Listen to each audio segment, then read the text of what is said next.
We are live with Dr. William, and as promised, we are going to be getting into the hidden truth about Freemasonry. And I've been watching his other videos, absolutely mesmerizing speaker.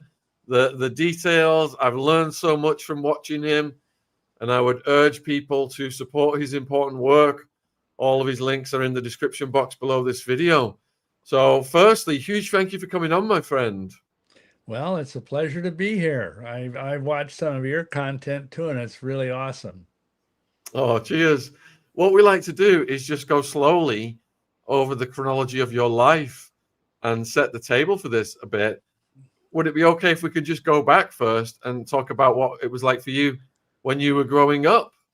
Well, sure. I was raised in a small Midwestern town as a devout Catholic, and wanted to be a priest from a very young age.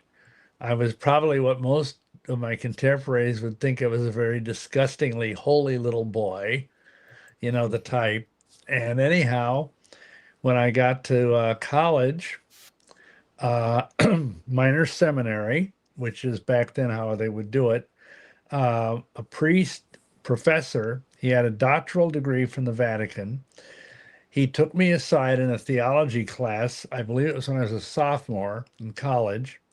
And he told me that if I wanted to be Christ like, and of course, in Catholic theology, they teach that, sacerdotus est alter Christus, the priest is another Christ.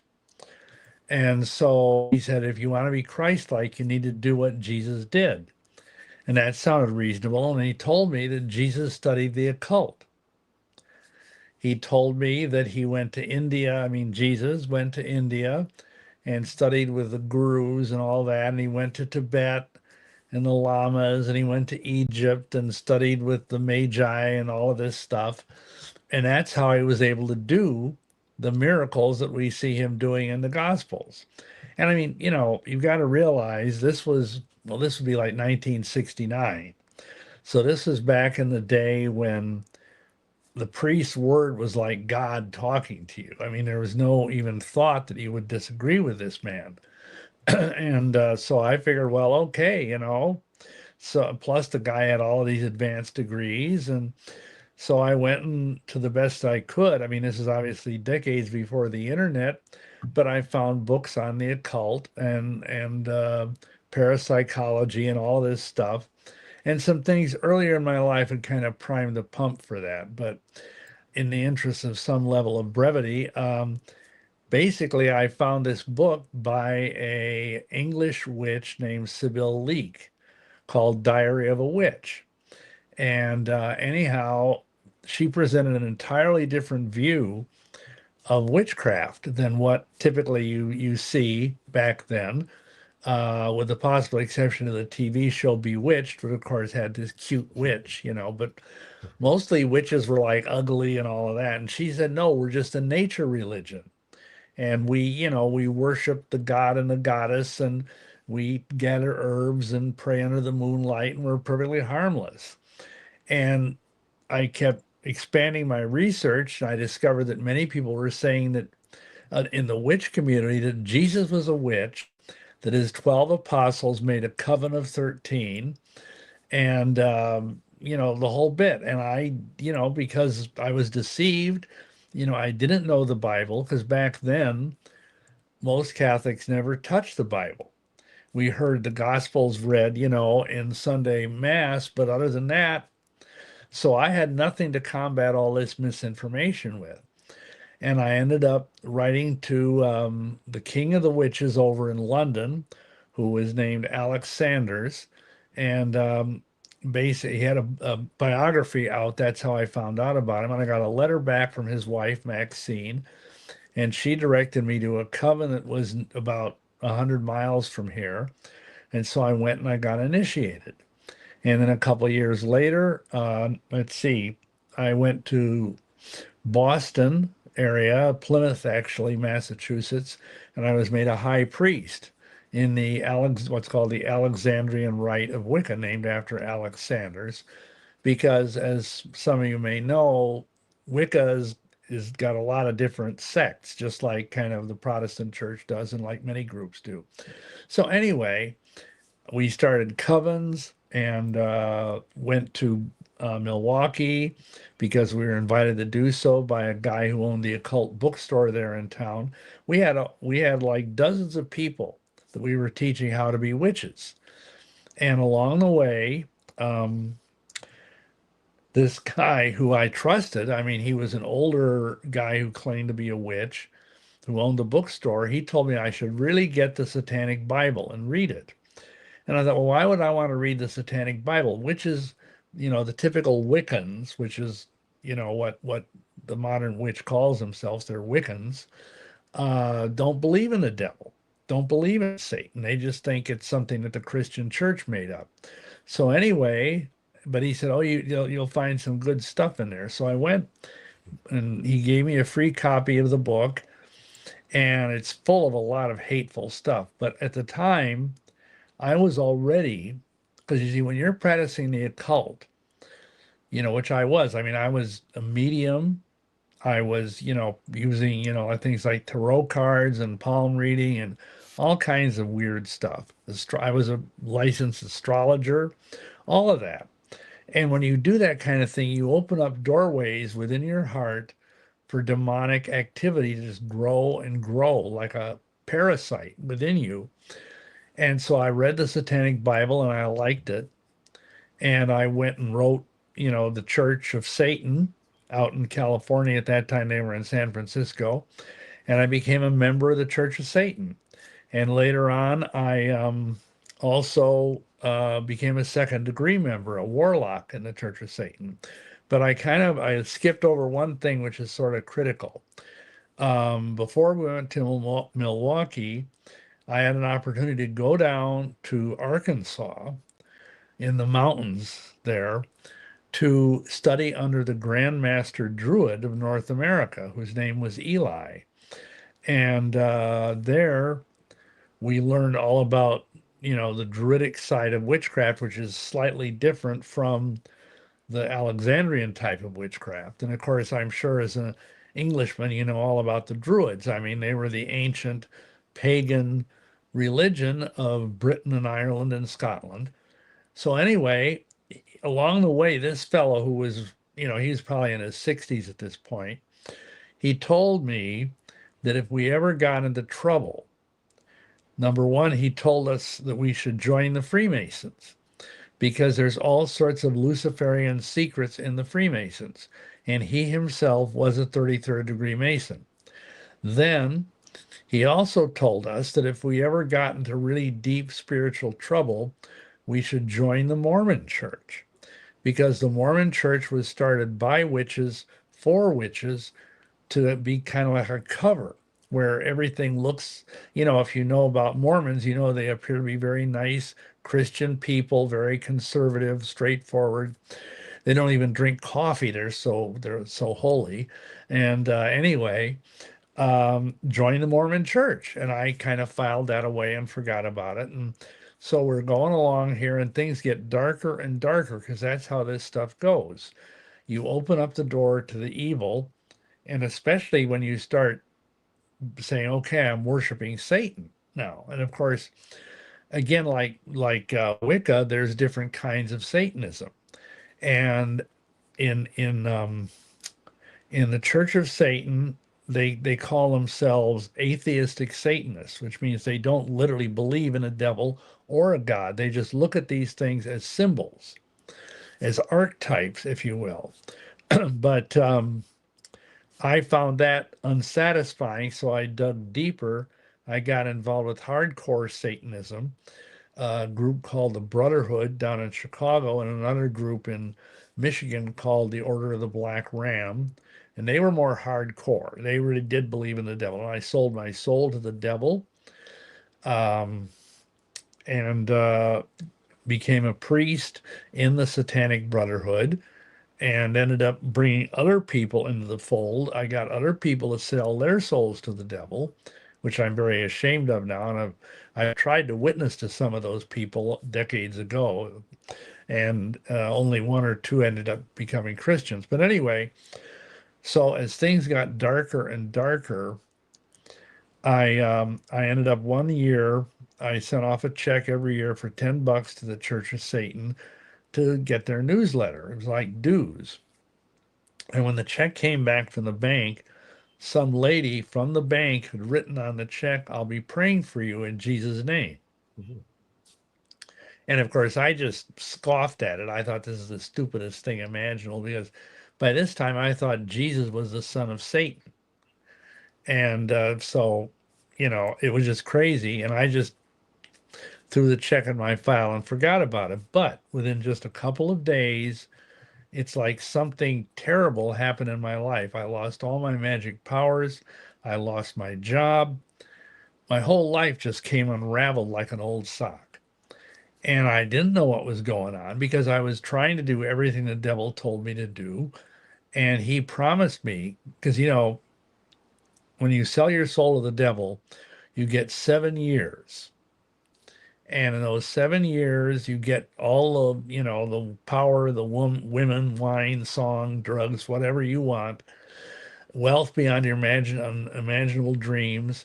And then at the end of 7 years, the devil gets to kill you and take you to hell, which of course doesn't sound like a good deal to most people. But you've got to realize in Satanism, I was taught that heaven is a place for losers and for sheep, that all you do in heaven is sit around on a cloud and twang on a harp, and that's it.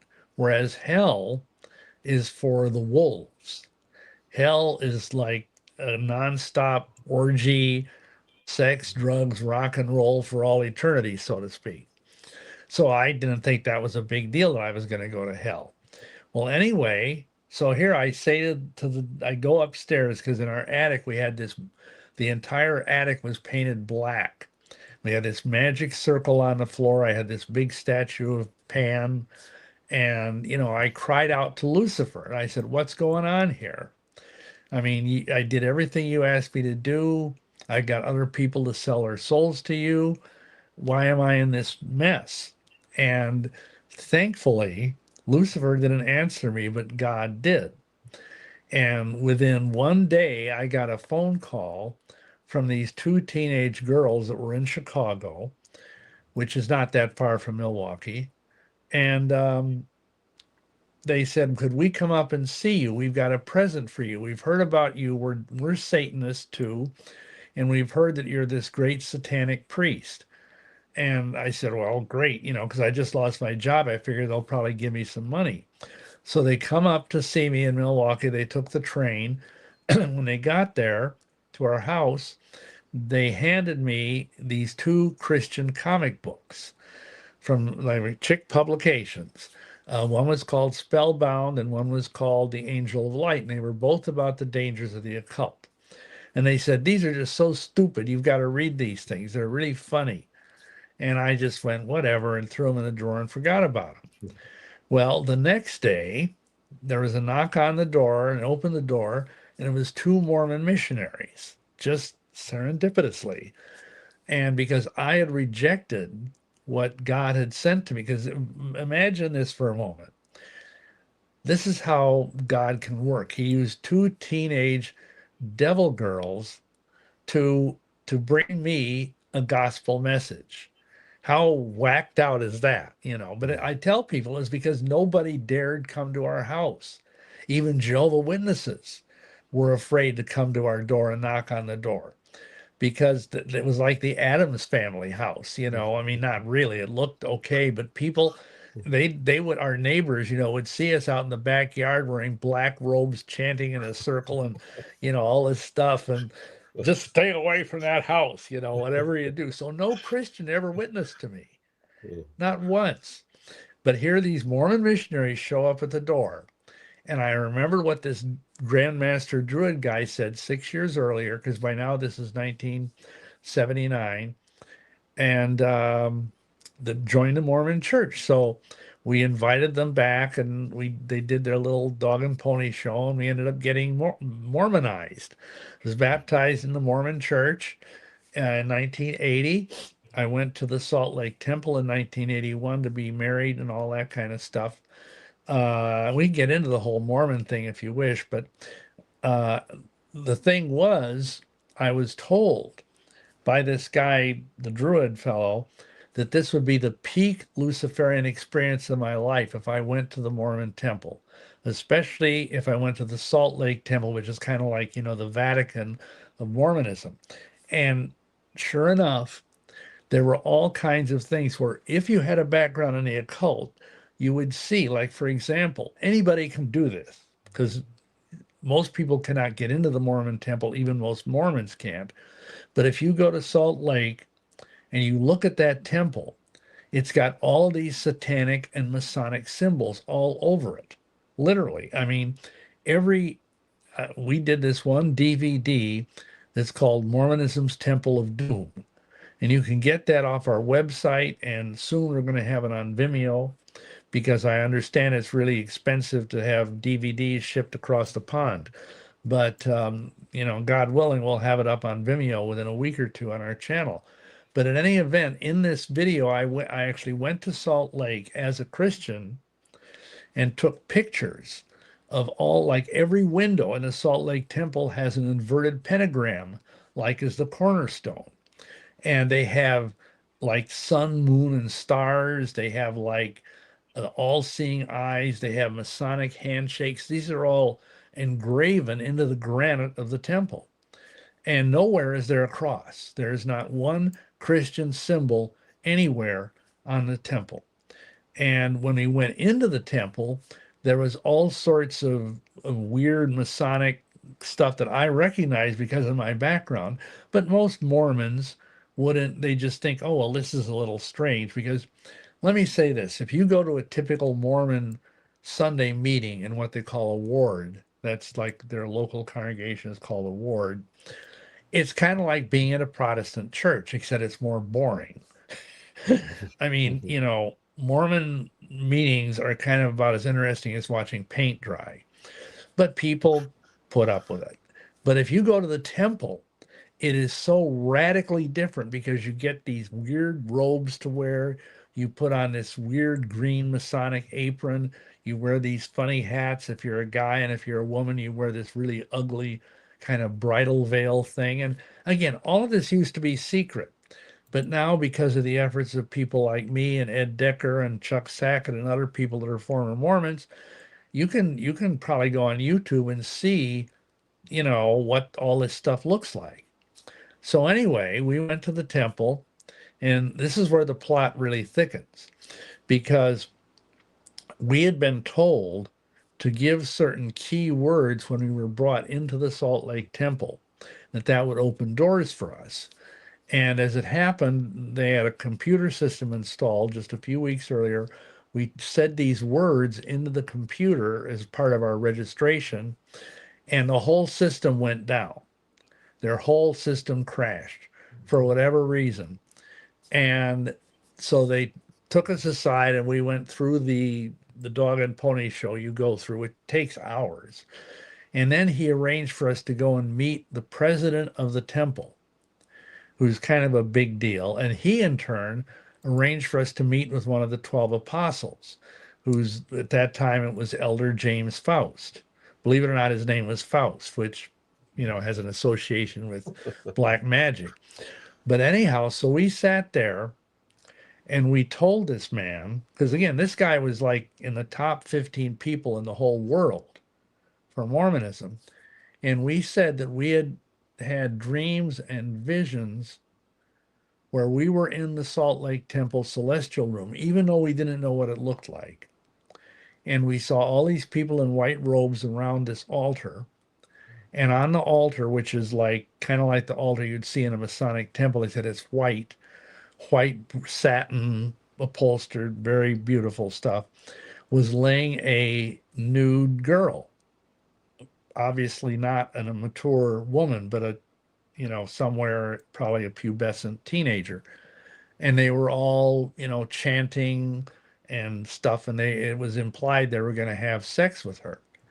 And they were crying out to Lucifer and calling him marvelous Lucifer.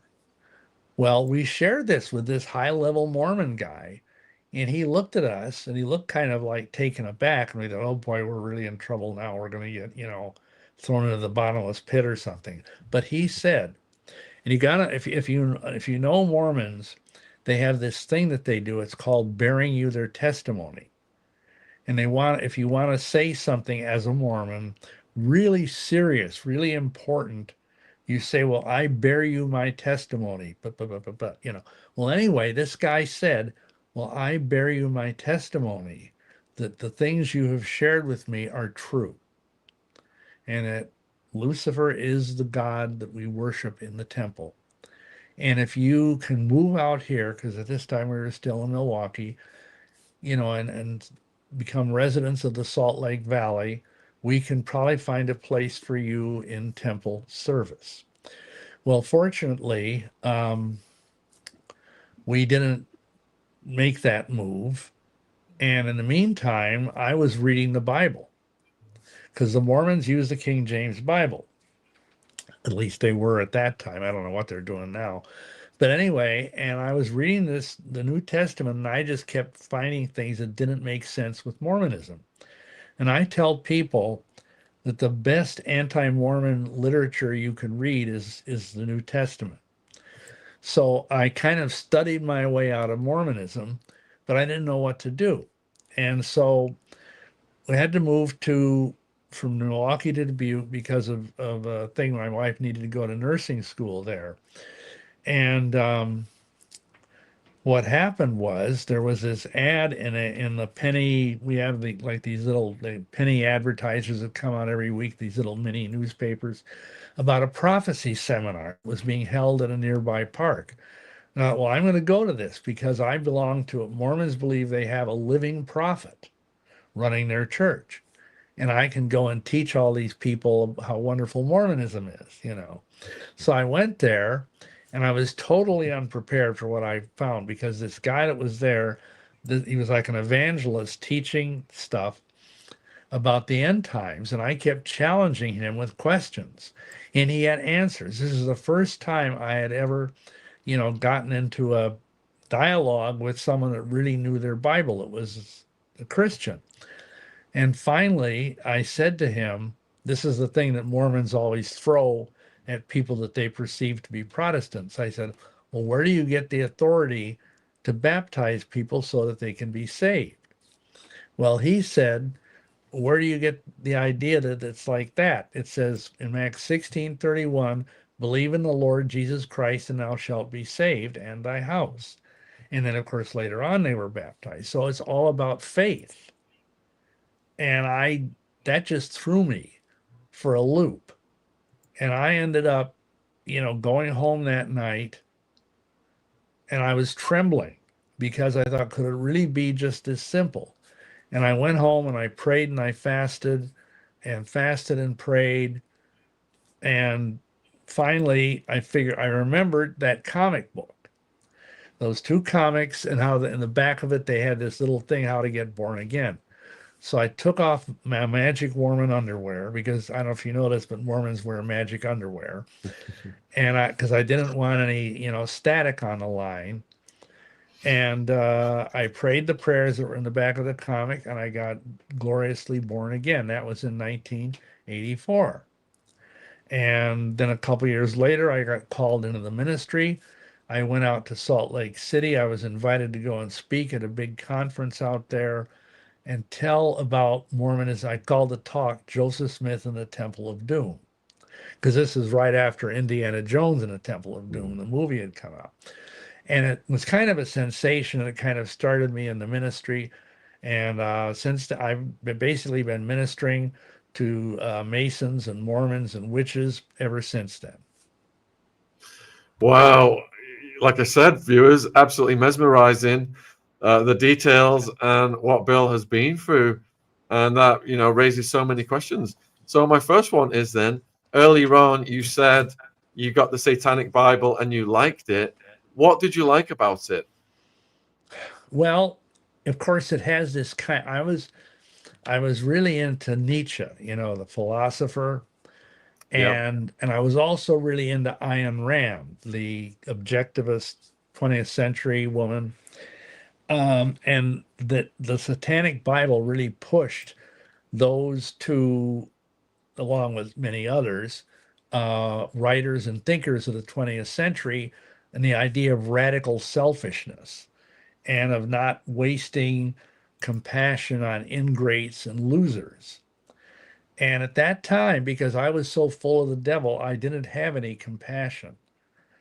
I was in this reasonably dark place, and of course, reading that book, because it's got a lot of hateful stuff in it. I mean, I can still remember terrible things about God, about Jesus, and it also has highly effective magic rituals. It's got a ritual, it's called a ritual destruction, and it's got a ritual of lust, which is to try and seduce women or men, depending on what you want to do.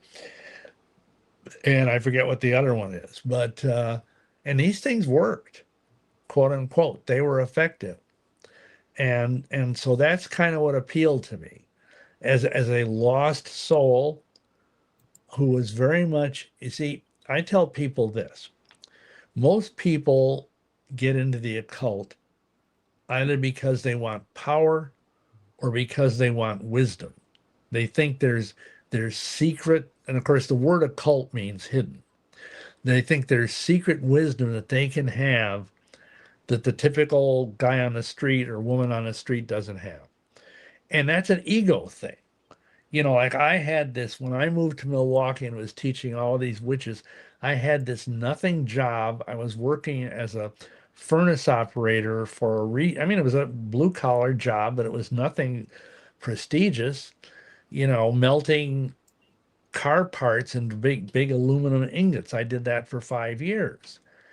And but I could sit there and do this, and at the same time, here I am being this, you know, what do you want to call it, worker in this foundry, but secretly I'm this great high priest, and I have all these magical powers, and you know, it's a big ego thing, and that's what typically does it. And for me, I was more into the idea of wisdom because I've always been a book person who studies, I'm a voracious reader, always have been, and it just, you know, came naturally to me in my unsaved state because, you know, the Bible says that, you know, the unsaved person, they think the things that are in the Bible are foolishness. They can't perceive them.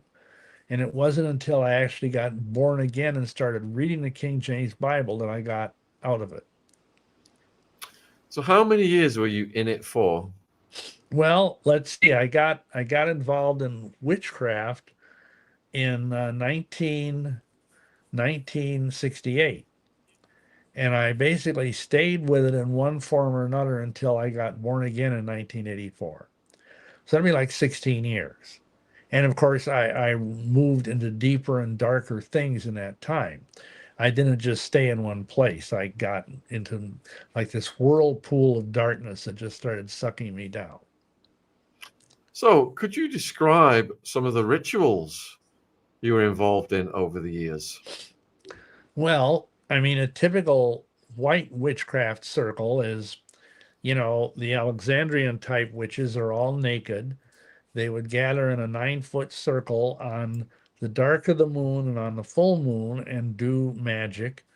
And by that I mean they would, if someone, you know, it's almost like, you know, if you go to like a Pentecostal Christian church, people might say, "Oh, I need healing," or they have some need. Well, in the course of being inside of this magic circle, the high priest and high priestess would have everybody do spells for what, like a healing spell or a love spell or a spell for prosperity, like, you know, to get a better job, things like that. So and then they'd end up with a ceremony of cakes and wine, which basically were like cookies and wine. Then and then then in addition, there were the 8 major witch holidays, which like we just had Lammas or Lunasa, which is August 1st, a few days ago. There's 8 of those, and those are more major feasts. So and in terms of the darker stuff, I mean, when you have a satanic mass, And we also got into Aleister Crowley. We were also doing the Gnostic Mass, and it always involves having a naked woman on the altar. And, we did unspeakable things, like we'd take communion hosts and stick them in the woman's vagina and then eat them.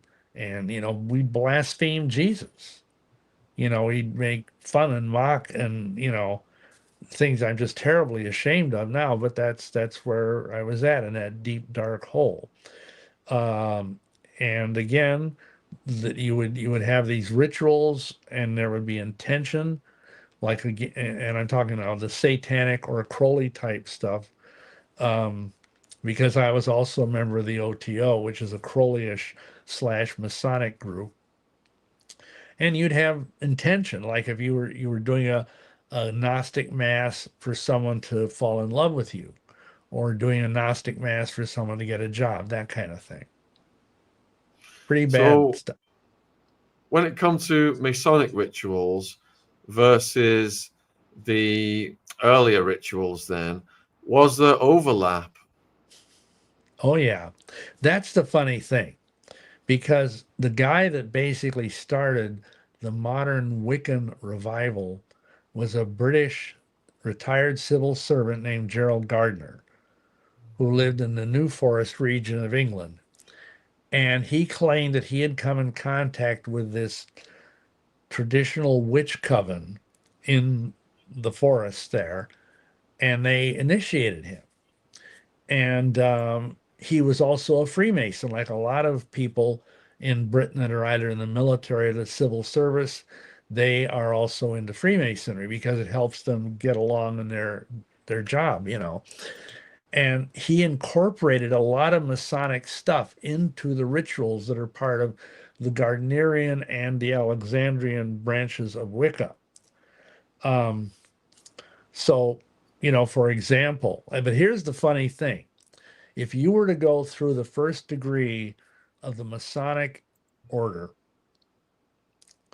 you would find this long, involved, blood curdling oath that you have to swear when you're kneeling on this altar with your hands on the Holy Bible.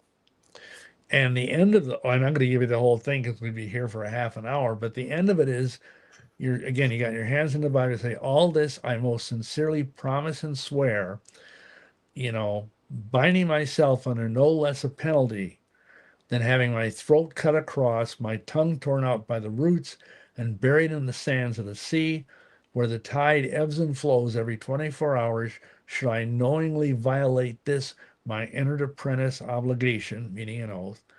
So help me God and keep me steadfast in the due performance of the same. So that's the first degree oath, and they get worse and worse and worse. And things like having your bowels ripped open, things like having the top of your head smote off and your brain exposed to the burning sun. I mean, just wonderful stuff. And can you imagine if your pastor, because many pastors, both in America and in, I'm sure, the United Kingdom, are Freemasons, and your pastor going through this kind of mummery? I mean, aside from the fact that it's satanic, it's just frightening, you know. And here's the irony. This is what I was getting at. If you were to have a first degree witch ceremony, well, first of all, you'd be tied up similarly to the way the Mason is tied up, except you're naked. You're blindfolded. You're kneeling at an altar. You don't see what you're looking at. And you swear, I think I can do this from memory. You swear that all this I most solemnly and sincerely promise and swear, advocating myself under no less a penalty than having my weapons turn against me, meaning your witch weapons, should I ever break this my solemn oath. Now that's kind of benign compared to saying I want my throat to be cut and my tongue ripped out by the roots, don't you think? But there's so many commonalities between the witchcraft rituals, the Masonry rituals, and surprisingly, the Mormon temple rituals. They all have many commonalities because they are all streams from the same satanic river. which ties into this question from a viewer. Do you think that all Freemasonry is evil, and if so, why?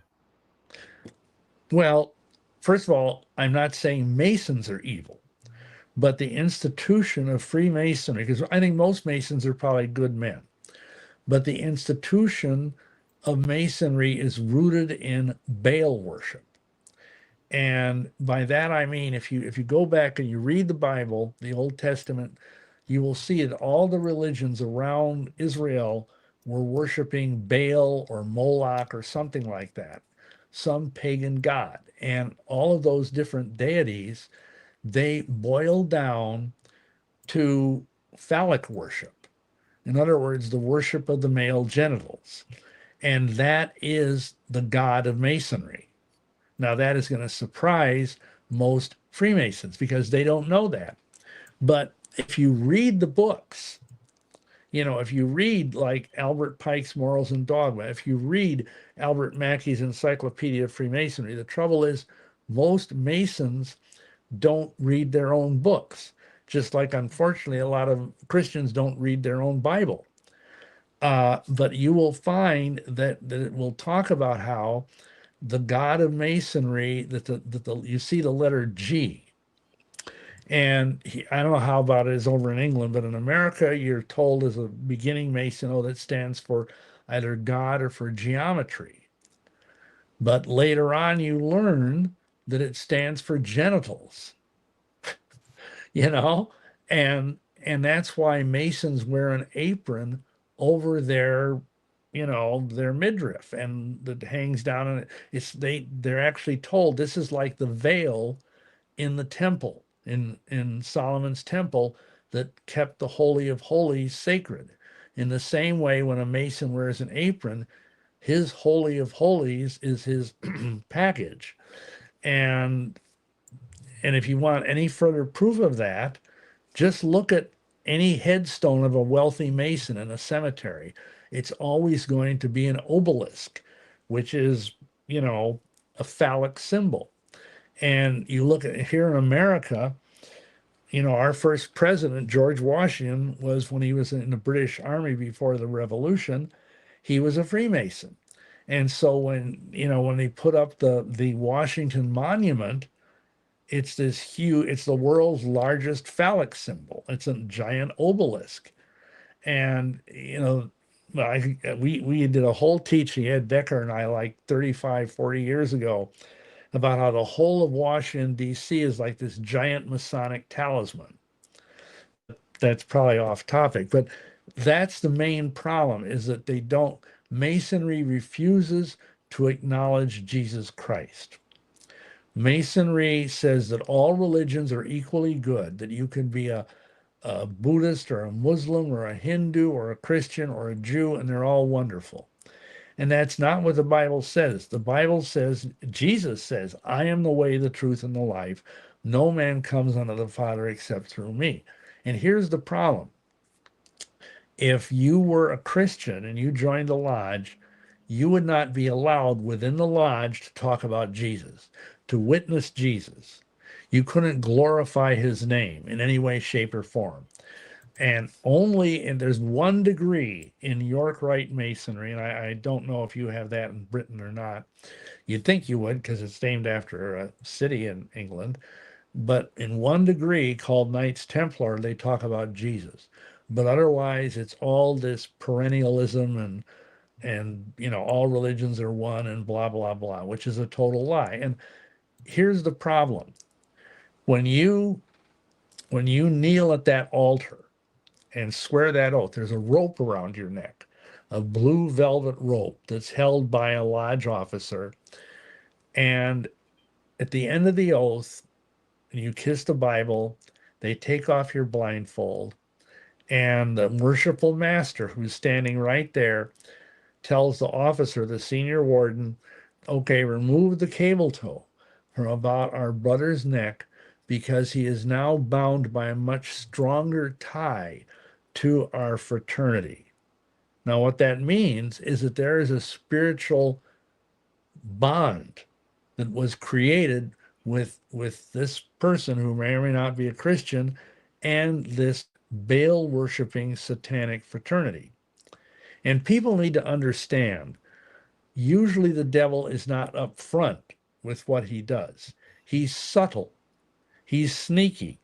And like my friend and mentor Ed Deckard said, if the devil came to your door as a 10-foot frog breathing fire, you wouldn't let him in.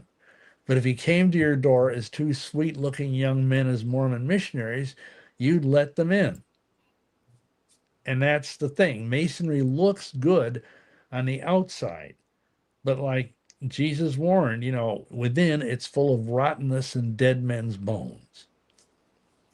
So this cult of Baal. Let me just say one thing. If people want to understand more about this, brief plug, I wrote a whole book on why Masonry is, this is the old edition, the new edition looks different, but anyway, we've sold 100,000 copies of this book, and it's helped thousands of men get out of the Masonic Lodge. So this gets into more depth. We also have several DVDs that teach on this in detail, but it's very anti-Christ, totally. And all of Bill's links are in the description box below this video for the books, website, etc. So please support his important work. So Bill, this cult of Baal, it just keeps coming up. We've been doing a lot on the Epstein case recently, and we're told that these families are still worshiping this. I've just done a good 2+ hours with David Icke. We're releasing that podcast tomorrow, and he's talking about the cult of Baal also, and ancient cults, and how they exist to this day. So what are your thoughts on these cult worshipping people in the modern era? And does that tie into Freemasonry and what people refer to the Illuminati? Is this how we're going up the power pyramid of society? Yeah, basically, yes. And in the book I just showed you, I have a chart where you see, like on the back of our dollar bill, we have this pyramid where it's truncated off at the top, and then you have this all-seeing eye. That is a symbol of the Masonic/satanic hierarchy. And there's a reason why the top is lopped off. It's because that makes it a trapezoid. And if you know your geometry, you understand that a trapezoid is a truncated pyramid, and the trapezoid is one of the ultimate sacred symbols of Satanism. The inner order of the Church of Satan is called the Order of the Trapezoid.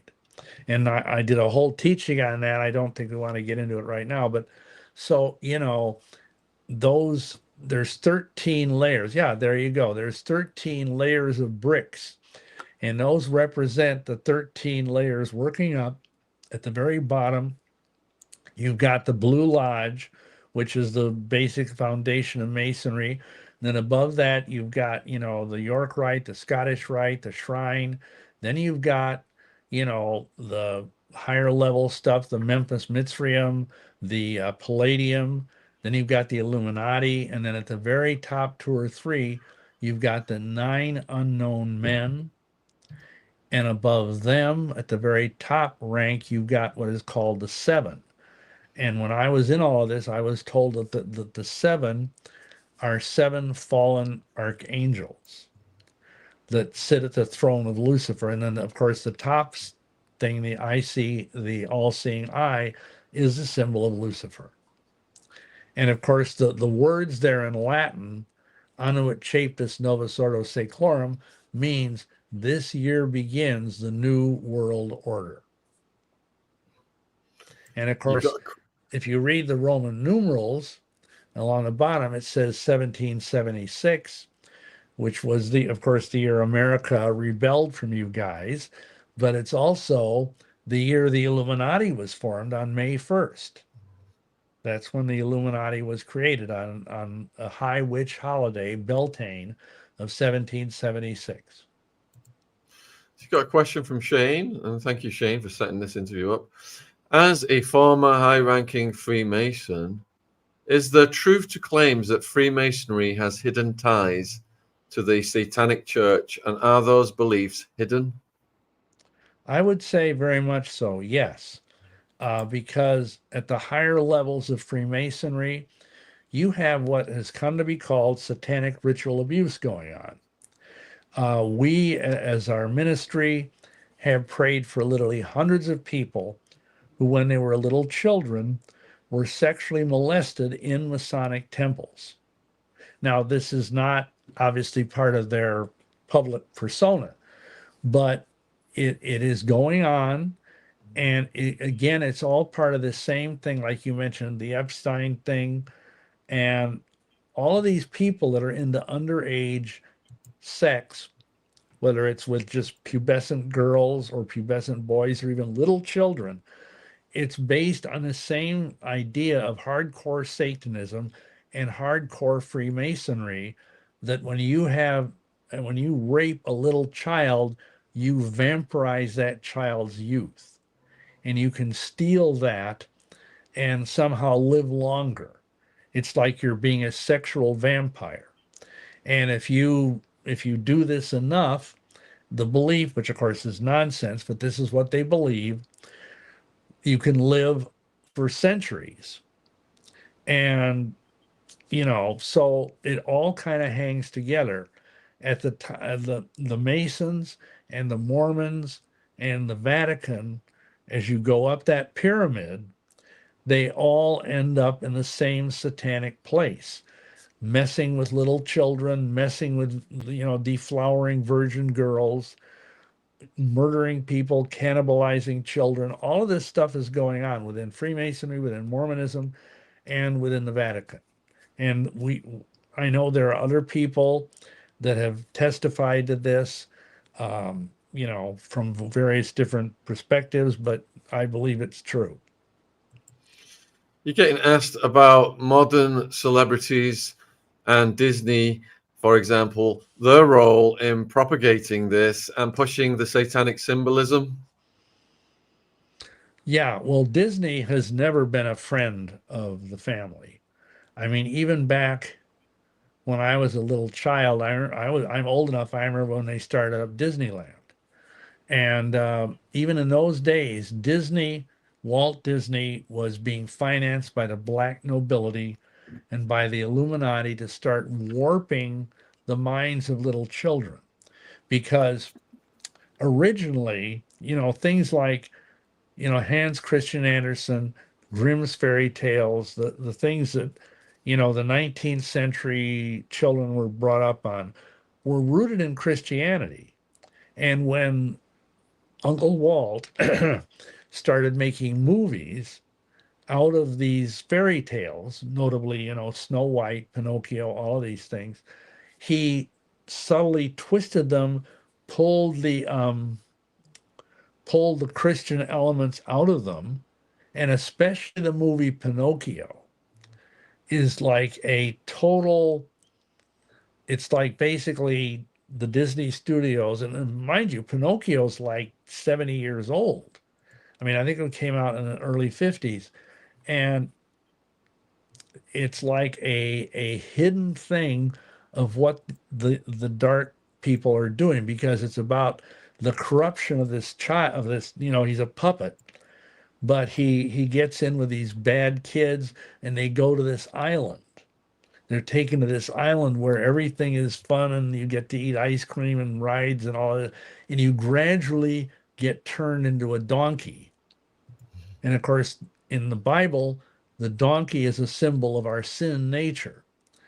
And it's very much like what actually happened at Disneyland, because we ministered to people, the parents whose little children were taken when they were at Disneyland, and this was in the 60s, and they were taken to Catalina Island, which is an island off the coast of California, and horrible things were done to them there. And they were basically turned into sexual zombies. And then they'd get the poor child back, and the child was like suffering from, today we'd call it PTSD, and all kinds of horrible things. So Disney, and of course, especially in the last 10, 15 years, Disney has been overtly anti-Bible in a more open way, pro, homosexual, pro, all of this different stuff that's totally anti-Christian. And from the very beginning, Disney and the studio have been promoting the occult. So I tell people, if you think Disney is a family-friendly brand, think again, because Disney was financed by some of the darkest, richest people in Europe to basically corrupt the foundation of Christian children in America. Are there any modern celebrities that stand out that are propagating this symbolism? For example, Beyonce, Katy Perry. Oh yeah. I mean, that's kind of to the point of being a cliche that, all these different, pop stars, rock stars, whatever, like Ozzy Osbourne, who just passed away last week. I mean, um, they all, one way or another, I mean, he was pretty overtly into like devil worship, but many of them have said, yeah, I sold my soul to the devil for fame and fortune. Um, so, I don't know. I mean, I would say that probably the vast majority of, movie stars and I mean, people like, I don't know if you know Jay Dyer, but he's an author and researcher. He's a brilliant guy. And he wrote this book called, I think he's got 3 volumes called Esoteric Hollywood, which goes into all of the stuff that was going on, really all the way back to the beginning of the days of Hollywood with underage sex, with, pedophilia, all kinds of things, even back in the days of, Charlie Chaplin, who was running around with underage girls all the time. Yeah, Jay Dyer's been a friend of the channel for 5 or 6 years now. He's a great researcher. All right, so your next question relates to this guy. Did you ever know Michael Aquino? They say he wasn't a Mason, but it's all the devil's work. So was his Temple of Set completely separate? Well, it's hard to say that. I did meet him once. We were in the audience at a local talk show, KOMO in Seattle, and he and his wife Lilith were guests, and I challenged him. I stood up and I said, you're saying that what you're doing, this Temple of Set thing, is all very benign. Um, but and he got really up. I mean, I could just see the daggers coming out of his eyes at me. But I don't know if he was a Freemason or not. I don't think he probably was, because what he was doing was so far above Freemasonry. Like, if I've read a lot of his work over the years. I was never in the Temple of Set, but it's really evil, dark stuff. I mean, he went to Wewelsburg Castle, which is the bombed out headquarters of the SS, and did this magical working called the Wewelsburg week. That's hard to say. The Wewelsburg working, where he claims that he was anointed by Set to be like the John the Baptist of the Setian revolution that was coming. And Set, if you don't know, is just kind of the Egyptian version of Satan. And he's like this dog-headed god. He's a jackal, and Crowley was really into Set, Aleister Crowley. So I don't think there was any formal connection between the Temple of Set and Freemasonry, but this man was accused of sexually abusing children when he was at the Presidio, because he was a colonel in the Armed Forces of America, and he was part of the Operation Mind War, which was a psychological warfare thing that the Pentagon was trying to work on. And he was stationed at the Presidio, and while he was there, multiple parents accused him of sexually molesting their children. Now, they never got it to stick, but because usually these people cover up their tracks really well. But I have no doubt that the guy was involved in this very, very dark stuff involving children. Question from Alan. At what Masonic degree do the satanic rituals start? Well, in a sense, first degree, the very first degree. We have a DVD out called Freemasonry Fatal in the First Degree. And it's not like there's anything obvious, because again, you need to have the eyes to see. But even with the very first thing you do in a Masonic lodge, you're denying Christ. And that's satanic. You knock on the door, you're made to knock on the door of the lodge wearing a blindfold and blue jammies with a cord around your neck. And you knock on the door, and the guy on the other side of the door says, "Who comes here?" And then you say, "Mr. Bill Schnoebelen, who has long been in darkness and now seeks to be brought to light to receive a part in the rights and benefits of his worshipful lodge, erected to God, as all brothers and fellows have done before him." Now, what you got to understand is, here's this person who is supposedly a Christian. I wasn't. I was a witch when I knocked on that door. But most men that join the lodge are some form of Protestants. And you're saying, "I'm in darkness, but now I want the light of Masonry." And if you've got Jesus Christ in your heart, you're not in darkness, because he's the light of the world. You've just, without understanding it, you have just denied Christ. And that's a satanic act. Now, in terms of the overt, more out in the open stuff, for that you'd have to get into the Scottish Rite, the middle degrees of the Scottish Rite, like I think it's the 19th degree. And see, there's 32 degrees in the Scottish Rite. And they get increasingly creepier and creepier. But in I think it's the 19th degree, they actually conjure up the devil. And he is shown in the degree to be more powerful than the Christian priest. I actually sat and watched this because I was a 32nd degree Scottish Rite Mason. And it's terrifying if you understand it. But see, most men that go through this stuff, oh, they just think it's fun. They just think it's, some fun thing to do, and then they can go and play pinochle with their friends. How long did it take you to go from first degree to the 33rd? Well, basically, I started in 1975, and it took me 3 or 4 years to get to Master Mason. But then, in America, I don't know how it is in Britain, but in America, basically, once you're a Master Mason, that's 3rd degree, you can shoot through either the Scottish Rite, 29 degrees, or the York Rite, 10 degrees, in a matter of a few months. Because that's how it's set up. You pay your money, it's always about money. And then you, like in the Scottish Rite, you go and they have this big fancy theater, and you watch these mystery plays that talk about Jacques de Molay and the Knights Templar and all this weird stuff. And in the York Rite, it's more intimate. You just have these little plays that you're a part of. But again, there's all sorts of creepy things along the way. Like, they talk about in movies nowadays, they talk about Easter eggs. There's like satanic Easter eggs all through these various Masonic rituals. And if you don't understand it, because again, like Hosea 4 verse 6 says, "My people are destroyed for lack of knowledge."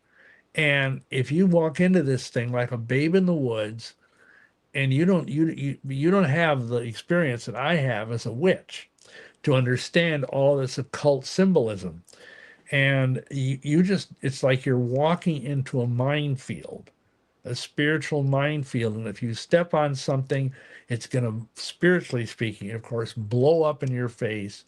We've had so many men who became Masons, and then their families started going crazy, their children started going crazy, their wives started, because it's a contagion.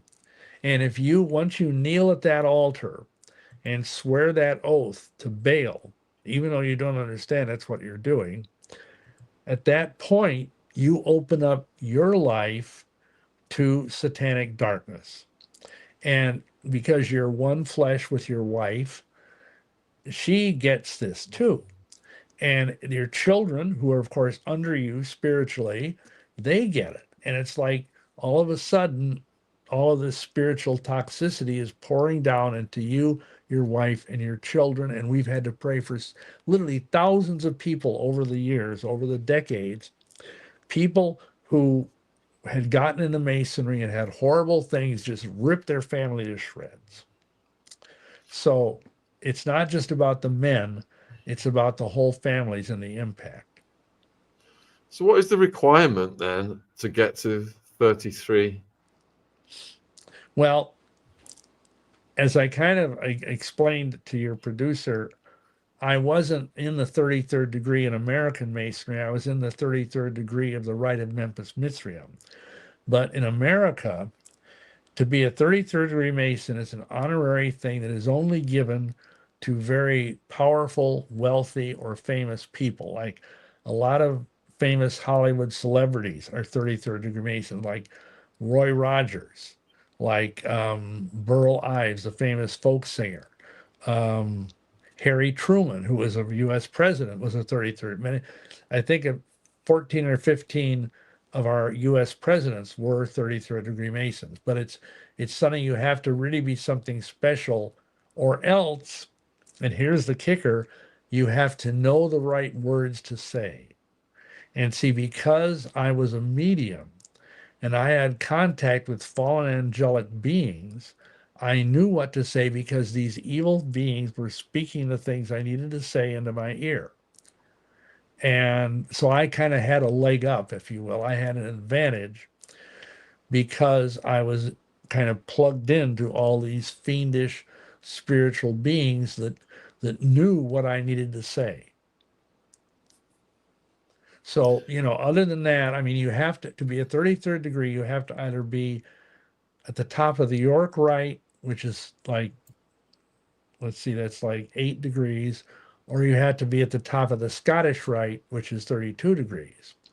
And then from there, at some point, you might be considered to be a 33rd degree Mason if you're powerful enough, wealthy enough, famous enough. Would you say that all American presidents then are in the 33? No, not by any means. I don't think. I don't think. I know Trump isn't, and I don't think Obama was. I'm not sure about the Bushes, either senior or junior. Bill Clinton was only in Demolay, which is like the boys' order of Freemasonry. He never became, as an adult, he never became a Freemason. So actually, most American presidents are not Freemasons, but I think the last I heard, 17 of them were.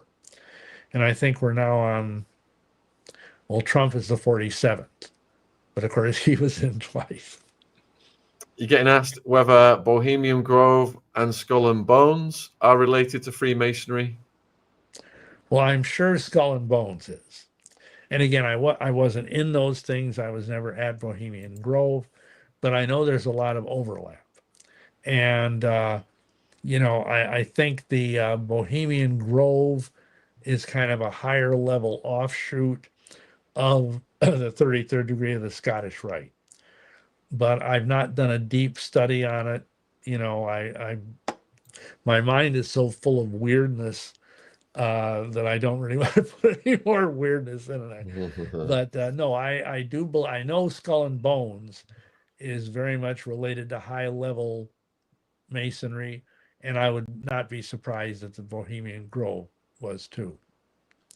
Are you aware of the Grand Orient Lodge in Paris, France? And Sure. have you got any thoughts on that? What are your Okay, thoughts on it? I was in that because I had a high level Grand Orient Mason fly over from France. He was the son of the famous French occultist who was named Papus, who wrote the book The Tarot of the Bohemians, and he came over to induct me in Chicago into the Grand Orient Lodge. It's a very much, it's, how shall I put it? It's very much darker, it's more overtly occult, it's very anti-clerical. By that I mean anti-clergy, because it emerged out of the French Revolution. And if you know your history, the French Revolution was savage against Christianity, um, and it's a very dark form of masonry that it was very much taken over. Okay, let me back up one step. When Adam Weishaupt started the Illuminati in 1776, that was right before the French Revolution, and he moved his agents into the Bavarian lodges and into the French lodges and kind of co-opted them, took them over. And the result of that was the Grand Orient Lodge. So it's like thoroughly, whatever, infected, for lack of a better word, with Illuminism, which is satanic. So the Grand Orient is a very much more anti-Christian institution than what you would find in the Grand Lodge of Britain or in the American Grand Lodge. Don't even know if I can pronounce this question.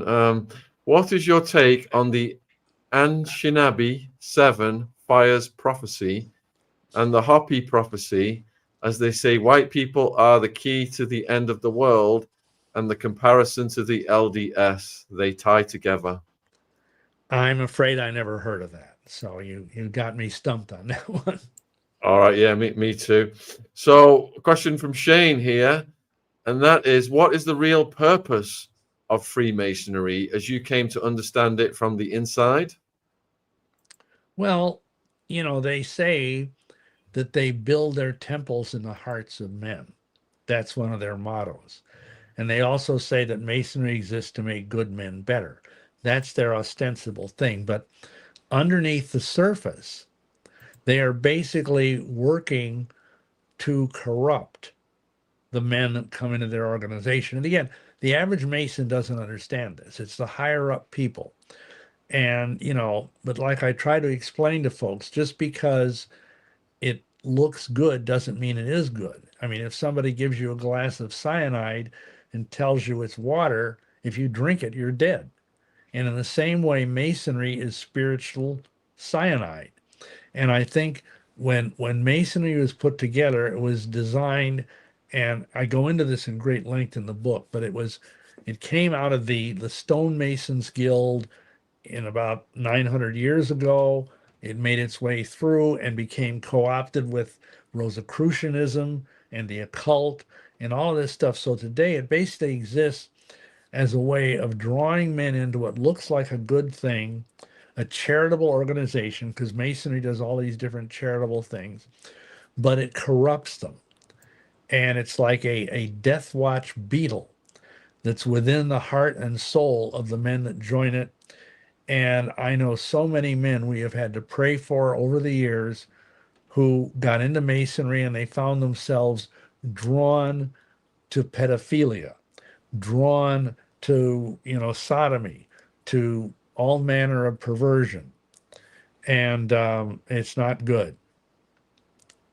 You got several people asking if you've got any personal stories of supernatural encounters or demons, etc. Well, where do I start? I mean, when I Pick was pick a in good pick a good one. Pick a good one. well, like, I mean, BC or AD. I mean, since I got saved, we've had all sorts of altercation. I mean, we had this. Okay, I'll tell you. This is after I was saved. We were in deliverance ministry, and we were meeting with this woman who had been made a bride of Satan. This was back in Seattle, probably in around 1991. And we were using this church that was like a storefront church in a large office complex. And she was protected by what's called a basilisk, which is this huge, powerful demon.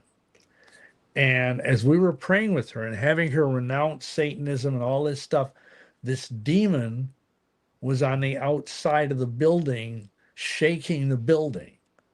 It was like, literally picking up the building and shaking it, but it couldn't come in because we had prayed over the building and asked the Lord to put angels all around the building. But literally dust was coming down from the ceiling. These ceiling tiles they have like were coming down on us. It was terrifying, thunder and lightning outside, but the woman got set free. And this thing that was outside, this giant basilisk thing, just was howling with rage, and it finally had to leave because when she renounced Satan and professed her faith in Christ, he had no way to get at her anymore. But that would be probably one of the more spectacular things. Now that was after, obviously, I was a born again Christian and I was ministering. But I mean, we had lots of times as witches where we would do rituals and have horrible demonic things come up. You know, people getting devoured by a demon. I mean, it happens. These things are very real and they're very dangerous. And it's like you're playing with fire if you get into the occult, and especially if you get into Satanism and black magic. And the funny thing was, at one point, we were paid, me and this very high level Satanist guy who was my mentor. We were paid, I think it was $500 to put curses on this guy's ex-wife, so he could get custody of their children without having to go through divorce and alimony and all of that. Well, anyway, we kept cursing this woman, and none of it worked. And finally, it got to the point we were doing rituals of destruction right out of the Satanic Bible. We were doing voodoo curses. We were doing Grand Avoutrement curses, all. And finally, the demons would start coming back and they would beat us up. They would attack me and this other guy that was with me, and they would beat the living daylights out of us. And finally, we said, "What's going on?" And they said, "Why do you keep sending us after this woman? She is surrounded by these mighty angels and they beat the tar out of us." And we went back to the guy that paid us the money and we said, what's going on with your wife? Why does she have these powerful beings around? And he said, "Well, she's a Christian."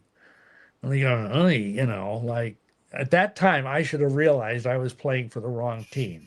But because of my ego, I didn't. So those would be a couple of examples, both before Christ and after Christ. Bill, what was personally the scariest experience you had?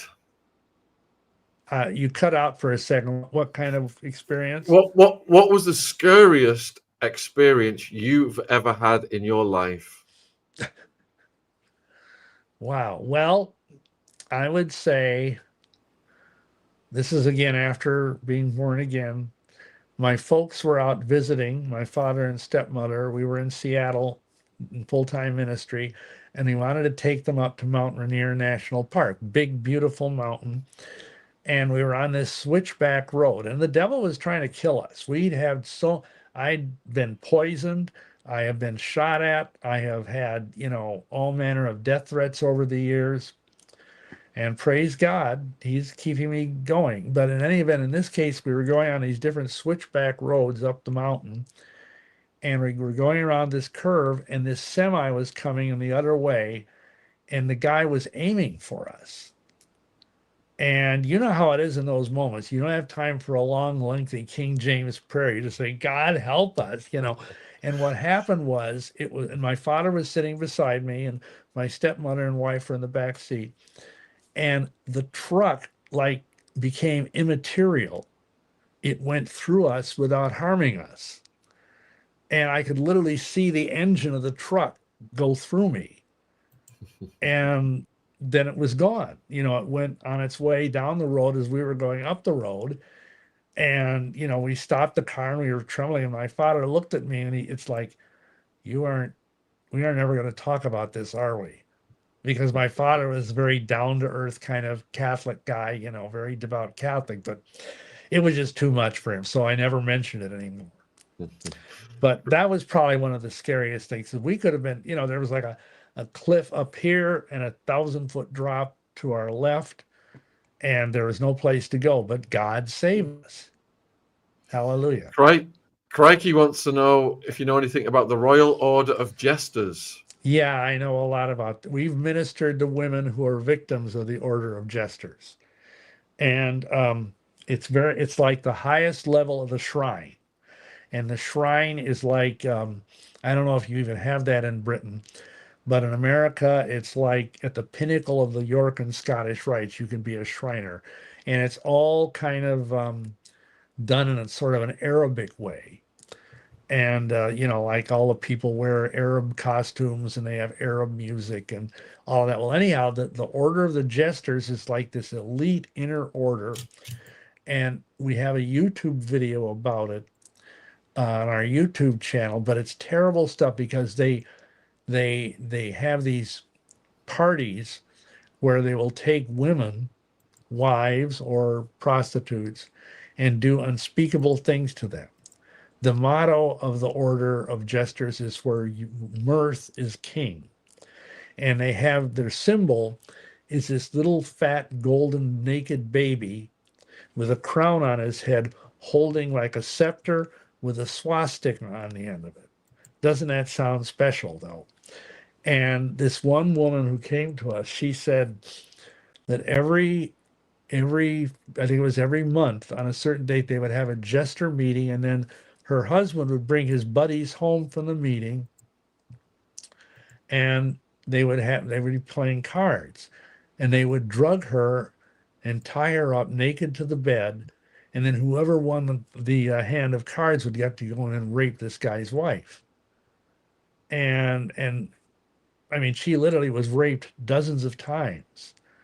And she tried to go to the police, but the police chief was a Freemason and he wouldn't do anything. And she went to the state police and they were Freemasons. And so she ended up having to take her children and flee. This is in Texas now, which is a very heavily Masonic state. And she had to flee the state because he was just ruining her life. I mean, she was gang raped like dozens of times. Absolutely horrific. Next question from the viewers. Masonic imagery is very prevalent with psychedelics, checkers, arches, etc., and they treat PTSD with it here in Canada. Any thoughts on pharmakia? Okay, I think the person is talking about treating PTSD victims with microdoses of psychedelic drugs. Yeah, If I'm understanding that. And yeah, and we that's got a thing. But and I understand, yeah, there's things like the checkerboard, you know, the floor of the Masonic temple is a black and white checkerboard, and you know, the arches, the pillars, all of this stuff. And I mean, I've taken my share of LSD back in the 70s, and I don't recall anything particularly Masonic showing up when I was tripping on it. But, you know, anything is possible. But I really want to be careful with that kind of stuff because I know from my background and also from ministering to people in the last 30 some years that taking a psychedelic, whether it's, you know, like LSD or mushrooms or peyote, it can open up doorways to the demonic. And it really is very dangerous, even if you're doing it with a psychotherapist. I mean, because frankly, a lot of psychotherapists are perverts. I mean, I say this as a former member of the counseling community. I mean, I was a licensed master social worker at one point, but I got rid of my license because it was just getting too weird. But so I don't think per se that there's Masonic stuff, but I think the use of psychedelics is very problematic. What you really need is Jesus, not mushrooms. Are the men leading the Jehovah's Witnesses involved in Freemasonry? Well, the guy that started the Jehovah Witnesses was Charles Taze Russell, and he was a Freemason. And if you look at his grave, I forget where it is, but it's this big fan, and again, it's got Masonic symbols on it. And what was his name? Rutherford. His successor was Judge Rutherford, and I believe he was also a Freemason. And you know, I don't know about the guys today. You know, they're kind of faceless individuals. The governing board of the Watchtower Society. For years, it was the Knorr family, Knorr. I don't really know if they were Masons or not. I'm not really like an authority on the Jehovah's Witnesses, but it wouldn't surprise me. It wouldn't surprise me. What kinds of things happen inside Masonic temples that the public would never believe? Well, I've already mentioned, you know, rape, child rape, um, cannibalism, murder, um, drug use. I mean, the use of hashish. Hashish is really big in the higher levels of masonry. Now, again, they won't talk about it, but they use it, and its use goes all the way back to the order of the Hashishim, which is almost 1,000 years ago, and that's kind of like the fountainhead of Freemasonry, and I kind of document that in my book. But yeah, just about any ungodly thing you can imagine. And again, I'm not saying every Masonic lodge is doing this, but I think that especially in big cities, London, New York, Paris, whatever, you're going to find just about every ungodly thing imaginable, all the way up to butchering children and eating them, going on in Masonic rituals. And I just weep to say that, because there's this cloak of goodness around them. They appear to be a good fraternal organization, and they draw people in and then they corrupt them. Sounds like the ninth circle of the Vatican rituals. Yeah. All right, so next question. Are members groomed or tested in any way before being introduced to deeper secrets? Yeah, I would say so. I can only speak to my own personal thing, but again, I was given words to say, keywords to say by evil spirits that were speaking them in my ear. When I would go through initiation in the Masonic temple, and I remember, like, when I was going through my 3rd degree, I prayed this prayer that the evil spirits gave me to pray, because they say you have to pray for yourself before they start the ritual drama that's part of 3rd degree, the Hiramic legend. And I prayed this prayer, and it was given to me by the enemy, by the evil spirits. And I was so impressed, like the guy that came up, the master of the lodge, and the other people. And they said, "Oh, you're obviously going to go far in Masonry." And it ended up me going all the way up to the shrine and into the darkest place of the shrine thankfully, I never got into the jesters, because that would have been horrible. But, it's just all kinds of stuff. And I think there's ways that they do that. They test you. In my case, it was because I had these demonic helpers, but I'm sure there is a kind of adult grooming for the men that go through the lodge, and they'll see, okay, how much can this guy take? How weird can we get with this man? And if the guy stays long enough in the lodge, it's like there's this pervasive spiritual toxicity that just permeates the lodge, and it can, unless you're a very strong, virtuous Christian man, it's going to eat away at you and gradually erode your sense of morality, until all of a sudden you're, raping somebody's wife or fooling around with little children or something. With Masonic police chiefs in place, how do we end this? That's a tough one. And I'm not saying all police chiefs are Masons, but I do know it's a huge thing. I've been told I had a friend who's since gone home to be with the Lord, Mick Oxley, who was a British subject. He was an RAF officer, and he knew Masonry very well. He was in the Masons. He happened to be a pilot that flew General Montgomery around North Africa. And he was telling me that basically, if you want to advance in whether it's Scotland Yard or just the regular police, you had to be a Freemason. And that's the way it was in Britain. This was, of course, back in the 70s and 80s, but it's probably the same way. And to a lesser extent, it's that way in America. And it's tough, because you never know. And but all you can do, if you're in a situation like this poor woman was, that had these jester guys raping her, if you find out that you're dealing with a whole judiciary system that's rife with Freemasons, you may have to just skedaddle. And I hate to say that. You can pray against it. You can pray, like we started praying back in 1990. We had this Masonry conference of all these Christian ministers that were working with Masons. We met in Washington, D.C. in 1990, and we prayed at that time, according to Ephesians 5:11, that the unfruitful works of darkness will be exposed. And since that time, because so many men and women were gathered there and we were all praying together before the throne, it's like Masonry's power has started to unravel.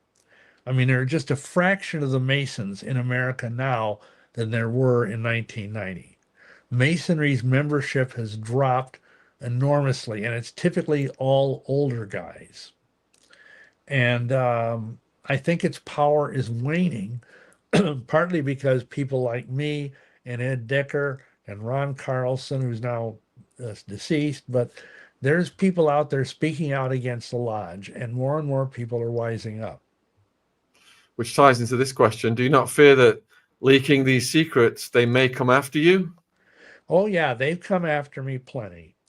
And I pray every day. I ask the Lord's protection on me and my family. I do a lot of praying, and so far the Lord has kept me safe. Like I said earlier, I've been poisoned, I've been shot at, I've been run off the road. All kinds of death threats have come against me, but I'm here for as long as the Lord wants me to be here. And the thing is, by the time I wrote this book, and I wrote my biography, Lucifer Dethroned, I pretty much had told everything that needed to be told. And if they came around and killed me, it would make me look like a martyr, and it would prove that what I was saying was true. So in a way, by publicizing all of this, I kind of give myself a little layer of protection. But I am never cocky or overconfident. I immerse myself in prayer every day for at least an hour to an hour and a half and just beseech the Lord that he would keep me and my family and our ministry safe. And have you customized those prayers to fight against the Masonic rituals? Yes. On our website, we have different prayers here's the infuriating thing. Our website was damaged and people cannot access the prayers. One of our ministry supporters said that if you go to the website, they're not there anymore. But if you type in, like in Google, Dr. William Schnoebelen prayers, they'll come up. But we have deliverance prayers. We have prayers for renouncing Masonry. We have in the book that I showed you on Masonry, we have, if you are a Freemason, we have instructions for how do you get out of it, how do you renounce it. We have a demit letter, which is something you need to send to your Grand Lodge to get out of the lodge, to break those spiritual ties, because those ties will try and pull you back in unless you sever those ties by sending the letter and by praying that the Lord would sever those ties with the sword of the Spirit, etc. You got asked, why is Enoch so prevalent? You mean the idea, like the figure in the Bible, Enoch, or what? Yeah. Well, he's mentioned in the Scottish Rite rituals. He's kind of a weird figure, and of course, there's this pseudepigraphical work that's called the Book of Enoch, which is full of all kinds of bizarre, wonderful things that may or may not have anything to do with biblical truth. But because it says in Genesis that he was taken by God, and it's implied that he didn't die, he just he walked with God and was not, because God took him. And I think because of that, he's kind of one of those figures like Melchizedek and a few other mysterious figures in the Bible that really kind of are beguiling to people that are into the occult. And there's this whole system which goes back to the days of Queen Elizabeth I of Enochian magic that was started by Dr. John Dee. I don't know if you're familiar with him or not, but he was an aide to Queen Elizabeth I. He was also a secret agent for her. He would go to France and other countries, and interestingly enough, his code name was 007.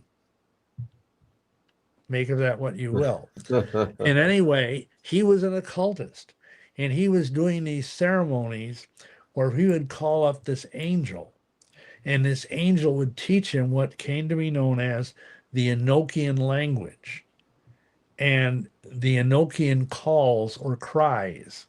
And these things have been around since, again, the reign of Queen Elizabeth I, and they made their way, these Enochian, they're called either cries or aethers, they made their way into the back of the Satanic Bible. So these Enochian keys are part of the Satanic Bible, and they're part of the broader ceremonial magical culture of Western occultism. And I think the people, because I forget for sure, but I think Dr. John Dee claimed the angel that gave him all of this stuff, because there's a whole alphabet, there's whole sigils and magic squares and all kinds of weird stuff. I remember in this temple that I spoke of earlier, this black temple, I had a cubic altar that was, made after the system of Enochian magic, and it had all these sigils painted on it, and it was, like twice as tall as it was wide, and it's a big, huge thing all unto itself. I'm sure if you get on the internet, I mean, I don't advocate it because this stuff is dangerous. But I think that might be partly why there's this cross-pollination between the idea of Enoch and the idea of the Enochian magic system and even the Satanic Bible. So it all kind of comes together. Bill, you've been very generous with your time. We're at 90 minutes right now. You got 4,000 people watching at the peak across all platforms. You've got hundreds of unanswered questions. This is a testament to how fascinating and mesmerizing people find you. We would love to get you back on at some point. Is there anything you'd like to say to the viewers in conclusion? We've got all your links down there if you want to let them know what they can follow up with. Yes, well, certainly. I think, obviously we have our website that's full of many resources. I've got like 30 or some DVDs. We've got 6 or 7 books currently in print, all kinds of stuff. But I want to end by saying that, we've talked about a lot of dark things, but I want people to understand that Christ is greater than all of this. And that even though we look around and we see all of this evil, whether it's the Epstein files or whether it's, all these kids that are being trafficked and just terrible things. But we got to remember Christ is on the throne. He is King. He is Lord. And, he took me out of darkness and brought me into his kingdom. And even though I'd sold my soul to the devil, he set me free. And if you're watching this and you're either a Freemason or a Mormon or a witch or even a Satanist, Jesus loves you. And he died on the cross for your sins, and he rose from the dead to give you eternal life. And whatever you think you're getting out of the occult, as someone who was in the occult for 16 years, it's like ashes compared to what you get when you get Christ. So I would encourage people, and again, if I said this earlier, but if you're a Freemason, you need to renounce it spiritually. You need to get out of it and send a letter to the Grand Lodge of wherever you are. And again, we have some materials on that available on our website. And our website is withoneaccord.org, and Shaun has got all of the information down below. But we would appreciate your prayers, because again, we've got Mormons and Masons and witches and Satanists, and the Vatican are all mad at us. They're all cursing us. So, but God is greater. But we'd appreciate your prayers, and we would appreciate if you feel led to support the work of our ministry. So thank you. And thank you for giving me this opportunity. I'd love to come back again. Yeah, we appreciate you, Bill, and they're cursing you because you're over the target, and that resonates with us. So you take care, my friend. I'm going to let you go, and I'm going to close the show. Thank you, Bill. You bet. All right. Bless. Cheers. All right, guys. What a phenomenal guest. Please support his work at the links. If you go over to his platform, send some love for this channel. We have got David Icke premiering 9 a.m. tomorrow. He's going to be doing over 2 hours from the Epstein cover-up to reptilian, shape-shifting, ancient cults, including Baal, overlaps with what Bill just told us. And before you go anywhere, I'm just going to play you the trailer, the David Icke trailer for what's coming tomorrow. So check this out, folks. There are no files, and it's all shut. Thank you, goodbye, nothing to see here. But it weren't long before he was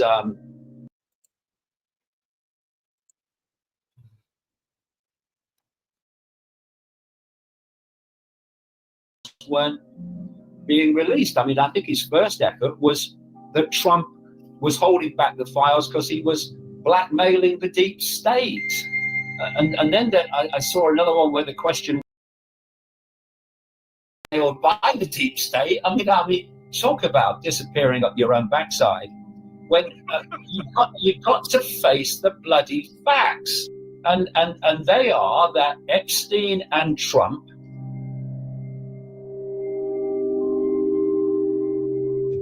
Did anyone think that this cult wants open human minds? He wants closed human minds, and it's got people out there who are closing minds all over the place. You've got religions closing minds.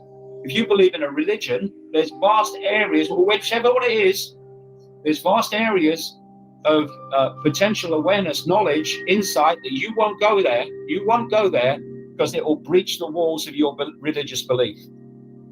And a political belief, left, right, MAGA, whatever, you won't go somewhere else where insight, information might be beneficial to you, because you aren't going to leave your political belief system.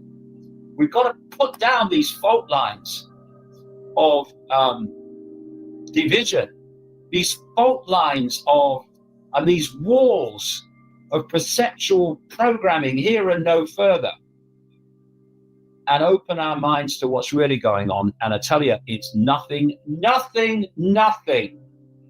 like we think is going on.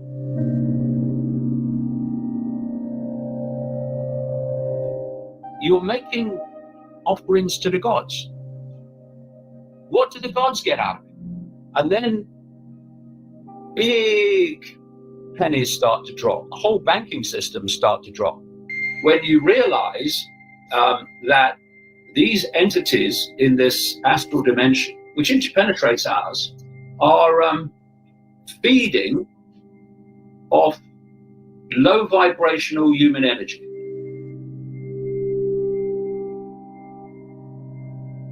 And as the terror comes off the victim, they're feeding off it. Perception is, I'm just a human. I'm just the labels of human. Or I'm subject to some judgmental God.